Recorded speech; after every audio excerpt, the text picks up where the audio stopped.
paz do Senhor a todos. Eu me chamo Érico, sou obreiro da Igreja Ibal, extensão Tabatinga.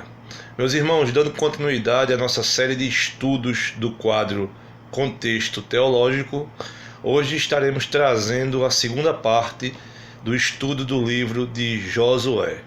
Assim como vimos no vídeo número 1, Josué vai suceder o líder Moisés. A partir de sua morte, Deus comissiona Josué para que ele pudesse liderar aquela segunda geração que crescia para que o cumprimento da sua promessa fosse realizado através do líder Josué. Deus havia prometido a Abraão, há 700 anos atrás, de que o seu povo herdaria a terra prometida. Geograficamente, Josué parte com seu povo das planícies de Moabe, atravessando o Rio Jordão em um dos maiores milagres que a Bíblia relata. Como vimos também no vídeo anterior, era primavera quando Josué parte com seu povo para atravessar o Rio Jordão. A localização dessa travessia fica próximo ao Mar Morto e é um dos lugares mais complicados e difíceis que o Rio Jordão apresenta para uma possível travessia. Alguns eruditos vão dizer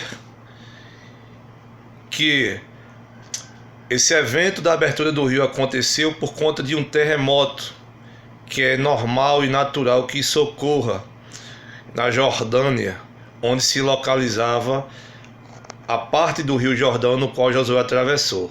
Porém, a Bíblia relata, e é nisso que eu creio, em um dos maiores milagres que Deus fez ao seu povo. Assim como Deus abriu o Mar Vermelho para Moisés passar com a primeira geração, agora Deus abre o Rio Jordão e o povo passa com os pés secos, assim como foi no Mar Vermelho. Ao passar o Rio Jordão, o povo vai se acampar à frente da entrada da cidade de Jericó, cidade esta que fica ao leste do Rio Jordão. A cidade de Jericó é conhecida como a cidade mais antiga do mundo. Ela tem como característica vales e montanhas. A sua etimologia, Jericó, significa perfumada.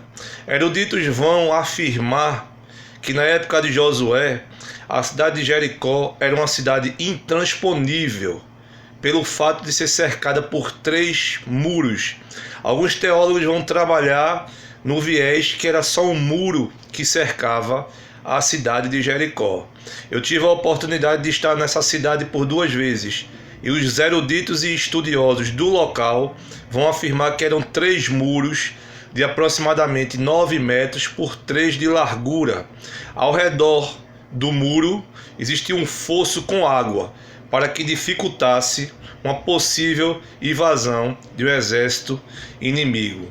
Assim como foi com Moisés, Deus vai aparecer a Josué para orientá-lo e encorajá-lo, pois grande seria a peleja a partir daquele momento. Após falar com Deus através de um guerreiro, alguns acreditam que era um anjo, Deus dá os direcionamentos e as diretrizes para que Moisés lograsse êxito, e assim também Josué, na ocasião, viesse a ter o mesmo êxito que Moisés teve ao comandar o povo na passagem do Mar Vermelho. Dito isto, Josué já está de posse das orientações, toma 2 espias e pede que os mesmos sigam para a cidade de Jericó, onde trariam um feedback da situação panorâmica, tanto social como geográfica, para que Josué pudesse montar sua estratégia de guerra na invasão de Jericó. Uma história bastante conhecida, a prostituta Raabe dá guarida a esses espias e, como garantia, ela barganha que sua família e a própria fosse poupada da morte após o exército de Deus invadisse Jericó. Jericó é uma cidade, como eu já falei, muito antiga, e há 9.000 anos atrás, antes de Josué, já existia nesse local habitantes. Na ocasião, ela está composta de 2.000 habitantes aproximadamente, e os seus moradores é composto do povo dos cananeus. E é contra esses que o povo de Deus iria guerrear. Após o retorno dos espias, Josué ordena que os sacerdotes adentrem na cidade com a arca, protegendo aquela que seria a figura de Deus presente no meio do povo.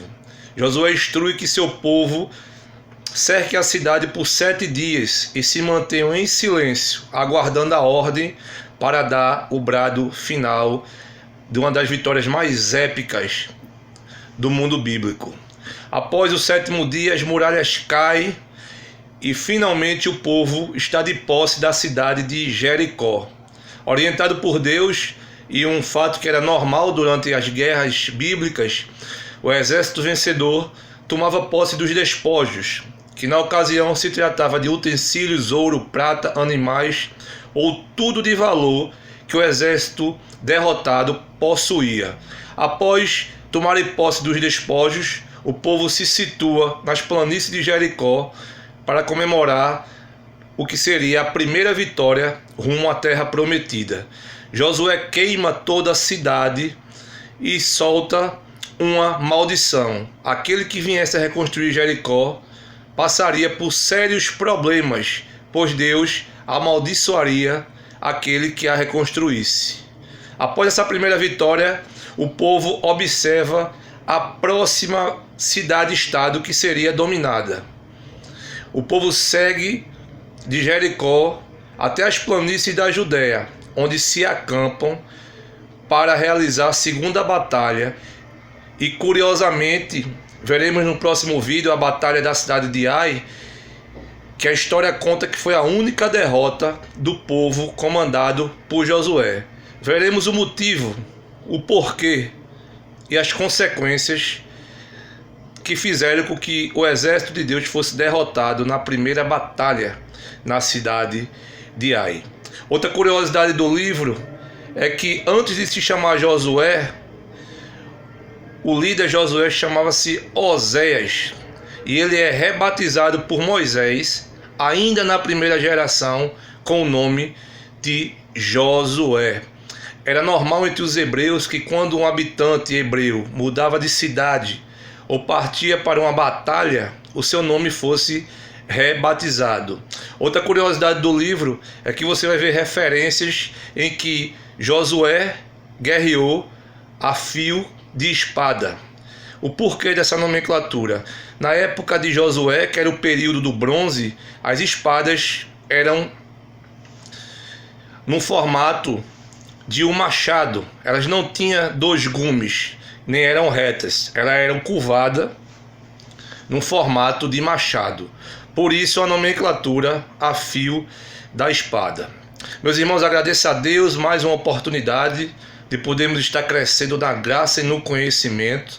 Aguarde o próximo vídeo, onde traremos a segunda batalha de Josué e, consequentemente, do povo de Deus. Traremos a derrota da cidade de Ai. O porquê, quais as consequências, o que fez com que o povo de Deus, após uma exímia vitória e de conquistar Jericó, venha a se render ao inimigo na cidade de Ai. Que Deus abençoe a todos e até o próximo vídeo.